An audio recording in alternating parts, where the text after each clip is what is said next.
Yo, welcome to the Fit Fatherhood Podcast, a show where Zach Bush and I talk about all things health and wellness, specifically related to busy dads. Being a dad means that we are freaking busy, especially you have a career, you have a wife, you have kids, you still want to have time to take care of yourself. Tonight, we're going to be talking about a very easy, quick 12-minute workout that you can literally do anywhere, no equipment required. We're going to jump into that in just a couple seconds. Thanks for being here, Zach. How you doing tonight? I am good. Obviously, I have my glasses on. Not usually something that I wear. Most people probably haven't seen me in that because I wear them from the bathroom to the bed and then from the bed back to the bathroom. So little contact issue today. So that is why I'm trying to look a little smarter, And I don't know if it's working, but at least pretend to. Yeah. It was the first thing I noticed. Everybody out there, I've known Zach for freaking 3 years now, and I think this is the first time that I've seen him with glasses. But we're not here to talk about Zach's glasses. We're here to talk about the benefits of doing a quick, high-intensity interval training workout. This is a HIIT, HIIT, high-intensity interval training. We're going to have periods of very high intensity and then periods of rest. That's the interval part of it. The reason that this is great is we can burn a lot of calories in a short amount of time. We can fit these little 12-minute workouts. You can make it 10, you can make it 15, 20, but you can fit them in to your busy schedule. That's why it's called Fit Fatherhood. Yes, it is fitness, but it's about fitting all these things into our already busy lives. I know Zach, with CrossFit is a pretty high intensity interval training. So what are some of the benefits that you know from CrossFit and being a CrossFit trainer? Yeah, I mean, that's one of the best things about CrossFit is in a 15-minute workout, I can feel just as crushed as if I did a 90-minute run. Like I've done triathlons where it's 2.5 hours and obviously I'm dead, but there are definitely times where that 12-minute workout, that 20-minute workout, I am just smoked because it is high intensity. You get your heart rate up, you keep it there, you move quick, fast, and then you're just on the ground. And it also builds muscle too while you're doing that, especially once you add a little bit external weight. That's not what we're talking about today, but it really helps long-term too because it'll take a while for your heart rate to go down. Whereas if you're running low and slow for a while, your heart rate, you're staying in that zone 1, zone 2 area where you're not getting super high heart rate, so you recover pretty quickly. Whereas the HIIT training really gets your heart rate up, and it takes a little bit while for it to come back down. Especially, we do bike intervals, the echo bike, the air bike you might see. I remember doing those, and we did intervals, minute on, minute off, or 30 seconds on, a minute off for 10 sets. And I mean, my heart rate was over 100 for an hour afterwards, where maybe something longer, lower intensity would not have that result. So not only do you get the benefits of burning the calories while you're doing it, but long term afterwards, you're not only taking time to get the heart rate down, but you're taking time to recover as well. So that's the main thing that I love about it. I can get a 45-minute workout and be in and out, feel like I worked out for 2 hours, and get those long-term benefits throughout the rest of the day. Yeah, I love it. So without kind of beating the horse too much, we're going to jump right into the exercises. The cool thing about these HIIT workouts is that you can mix and match, you can swap things out, you can change the intervals as you get a little further along. If you've done the exercises a handful of times and you're like, okay, we're going to talk about 20 seconds on, 10 seconds off. Like 20 seconds is too short for me now. I need to do 25 and 5. You can play with it. So it's all about kind of meeting you where you're at. Before we get started into the exercises, we want to get our body kind of warmed up. We don't want to take too much time because the 12 minutes is 12 minutes. So let's take 30 seconds, kind of shake things out, get a little feel for it, and then we're going to jump in to actually doing the exercises. I don't think you're going to really be able to see it, but I have an app on my phone. It's called a Tabata timer, TABATA. Oh, there you go. Wow, I did a interval set a couple hours ago with some kettlebells. So I had, mine is 15 seconds rest or prepare time, and then 45 seconds on, and I had 3 seconds. It may not show what the rest is, but so you downloaded Tabata timer on your phone for the specific purpose of this exercise. We're going to do 20 seconds of exercise with 10 seconds rest in between. There's going to be 6 total cycles in the set, and then we're going to do 4 sets. That's going to be 12 minutes. It's going to be 3 minutes per set, all 6 exercises, and then we're just going to jump right into the next set. Sometimes you'll give a rest period in between sets, but for this program, this exercise, this 12-minute workout, no rest. You're getting your 20 seconds on, 10 seconds off, 20 seconds on, 10 seconds off. So again, you can mix and match these. This is just the order that we're going to go in. Bear with me while I learn how to share my screen. And the way these are designed too is that they kind of build on each other. So the first exercise is kind of a lead into an additional warm up, right? It doesn't take a ton of extra, we will be doing push-ups, we'll be doing squats, but the first one is jumping jacks, and you'll be able to use that as kind of an additional extended warm up. So that's, they're kind of strategically placed or sequentially placed in order to allow that to happen a little bit better. Okay, here's the jumping jack. And for those of you who have never seen a jumping jack, here is a gentleman doing a jumping jack.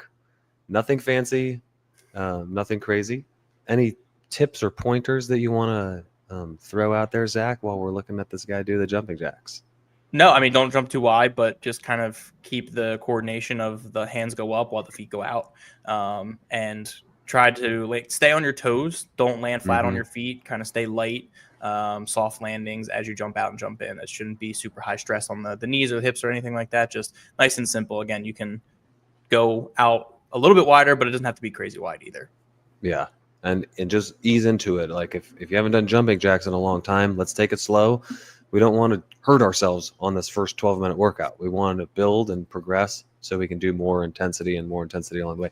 When I shared screen right now, were you able to see it on this end? I was, yeah. Look good. Okay, sweet. What is the next one? Push-ups. So let me figure this out again. Bear with me with the push-ups. Okay, that one was a little bit faster. So you see flat back.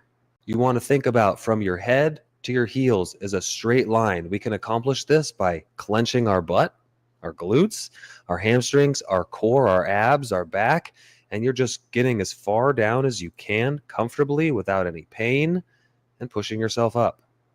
It's a push-up. Anything to add there, Zach? Yeah, so hands are shoulder width apart. I like to do a slight external rotation. It kind of helps reinforce my elbow staying in, right? They shouldn't be flared out. They should be at a 45-degree angle away from your body. Elbows coming back and down like you can see in the video. Another thing too is for a lot of people, especially if you don't do these consistently, this guy's making them look super easy, but maybe you can't go all the way to the floor with how he has it without using your knees.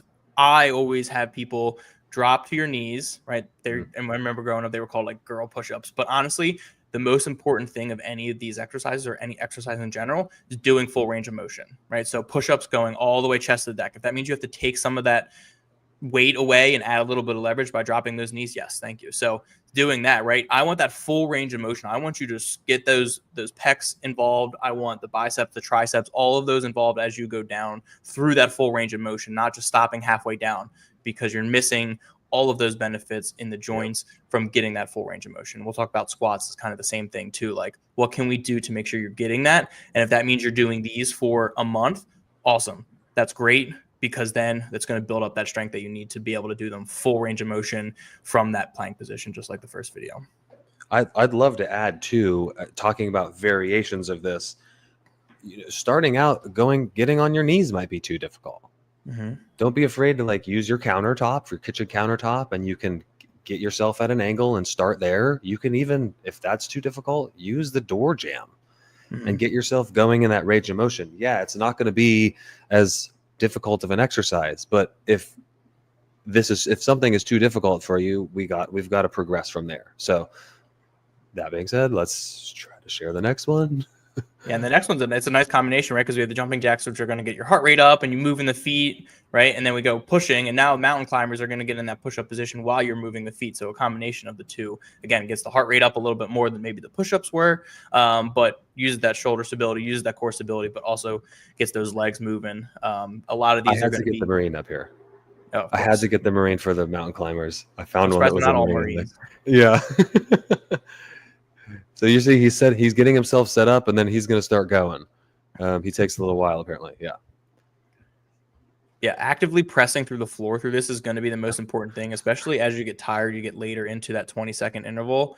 Your arms are going to be tired, especially after the push-ups as well, right? Yep. So just making sure you're actively pressing against the floor and your core is staying tight. And the speed isn't so much important on how quick you're cycling those legs. Just like the push-up, you have to scale that back, slow that down a little bit. It's really a core and arm pressing workout, and then your heart rate will get up just by moving those legs, regardless of Yep. what speed you move on the mat.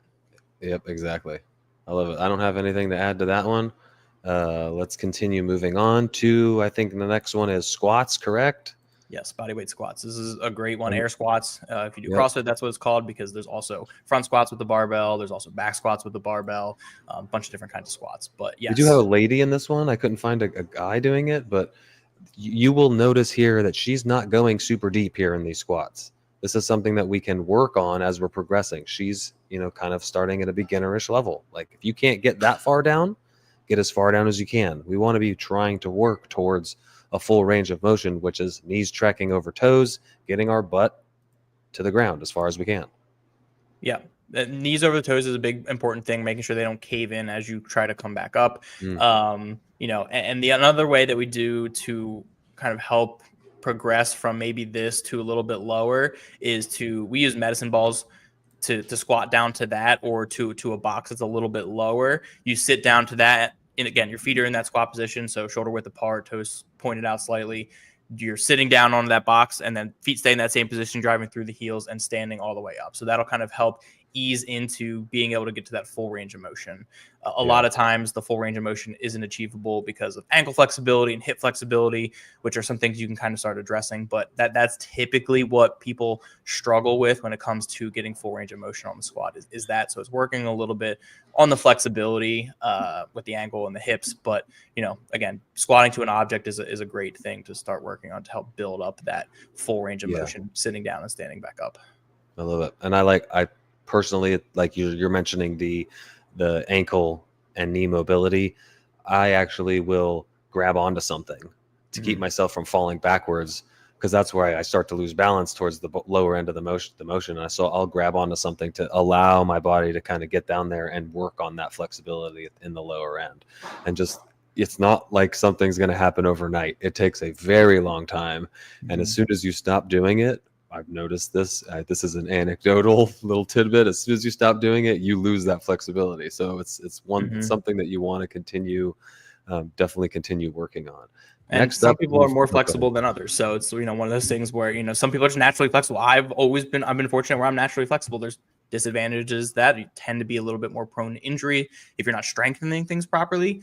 But, you can't compare yourself to the person next to you, because they might be able to get into a deep squat, no problem. Whereas you're going to have to do a little bit of extra work. And like you said, if you don't have that naturally, you can build up to it, but you take a little bit of time off of those stretches and it'll go away really quick, right? Everything's elastic. Those ligaments, those tendons, it's all elastic. Like think of a rubber band. So it wants to go back to its way before. So just staying on and staying consistent with it. Next up, we've got Russian twists. So we've hit the abs a couple times here now. Oh, well, actually, we've hit it once at this point. We're going to hit it a couple times here, ending out our routine. Russian twists are great for that whole kind of midsection. We're keeping our feet off the floor. We're hitting the lower abs, and now we're also hitting the external, the side, the obliques. Well, that was a quick one. One thing this is me being a little judgy here. He's not doing the greatest job of really getting that twist in. He's just kind of trying to get his hands to the floor.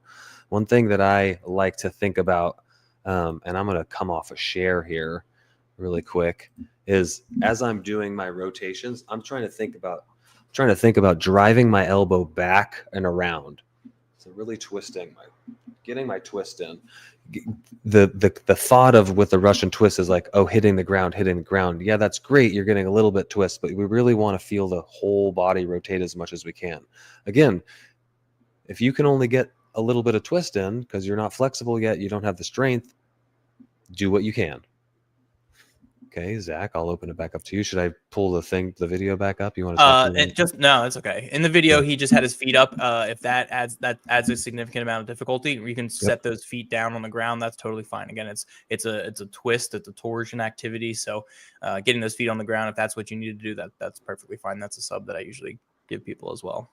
Yeah, and like, if you're progressing and you have the gym, the point of this is that we don't, no gym required, but they're not machines, but like benches that you can get in at the gym and hook your feet onto, and now you're really having gravity pull your body, and you're really having to work against gravity for those obliques. So that's a little bit more of an advanced one.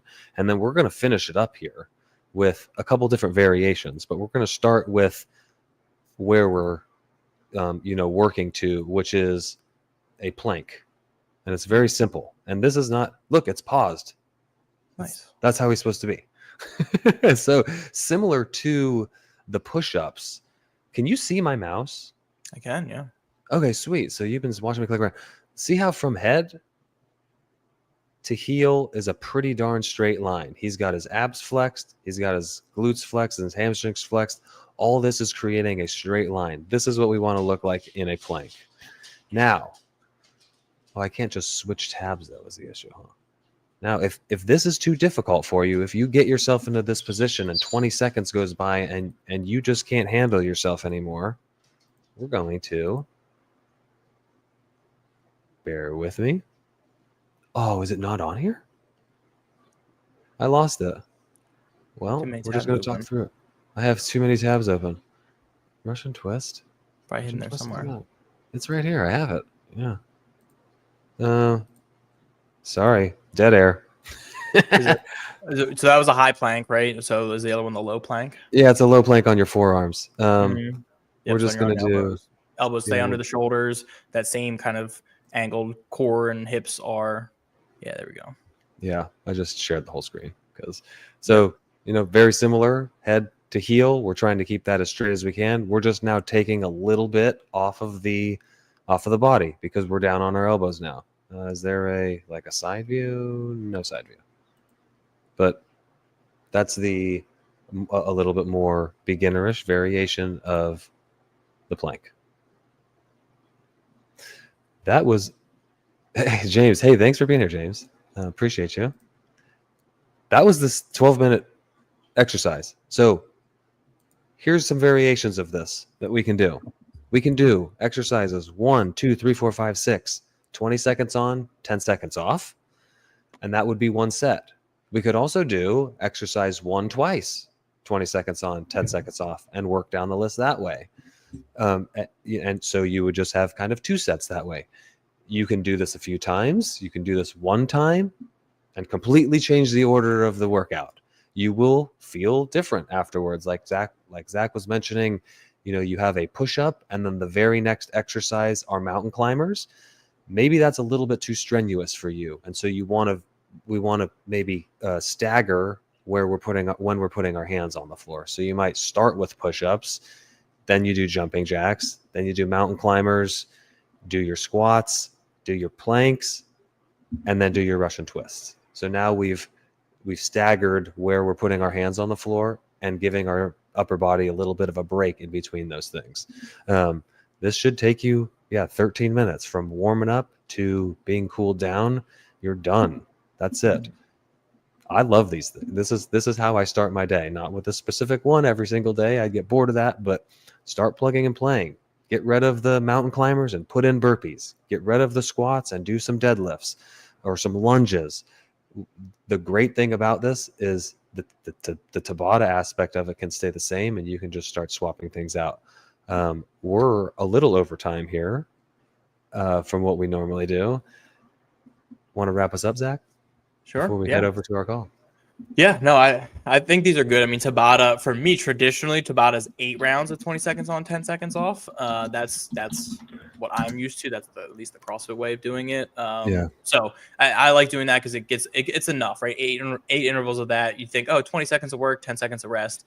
It should be pretty easy. And honestly, if you're doing 8 sets, the first 2 sets, maybe 3, are easy, and then they get real hard real Yeah. quick. So that's what I like about it. So you could even pick 3 exercises and do the 8 intervals, right? Scale it up, scale it down as needed, but it's 4 minutes total of an exercise if you do 8 sets. So that's typically what we do. It's typically how we do it. So I like that. It started Dr. Izumi Tabata. It was a speed skating. Okay. That's where I didn't know that. So Yeah. a little fun fact to end this thing. But yeah. Yeah. So overall, great way to get things going without a ton of equipment or no equipment, and without having a huge time commitment as well. So definitely go back, review some of those. If you have any questions on anything, whether it is just this or health, fitness, nutrition, all that stuff, if you're in our Facebook group, you can come on to the Zoom call that we have after this. We have our school community, and then what else do we have? Every other Thursday. So this Thursday, I have my nutrition talk, which this week we're going to go over some meal prep. So I'm going to like live plan my meal out. Oh, dope. So it's fun. I'll show you how quick and easy it can be. I'll have like my Pinterest board that I use, like all the steps and processes to that. So, as usual, we want to help as many people as possible, especially dads, because that's really who we relate with. But please reach out to us, comment, share, subscribe, all of that to anybody who you think might get some value, because ultimately that's all we're looking to do. Yep. Yeah, I like that. Yes, we are focused on helping dads out. That's where our passion is. But if you're out there and you're not a dad and you're struggling with any of this, we want to help you out. So reach out to us. We're both on Facebook. If you're not a dad, you can't be in the Facebook group. Sorry, but we'll still help you out. If you're watching this live, I know James is. I saw you comment, and you can get over to the Zoom. We'll see you in the Zoom. If you're watching this in the future, come join the Facebook group. Come join the school community. Get plugged in. Let's all get healthy together. Later, y'all.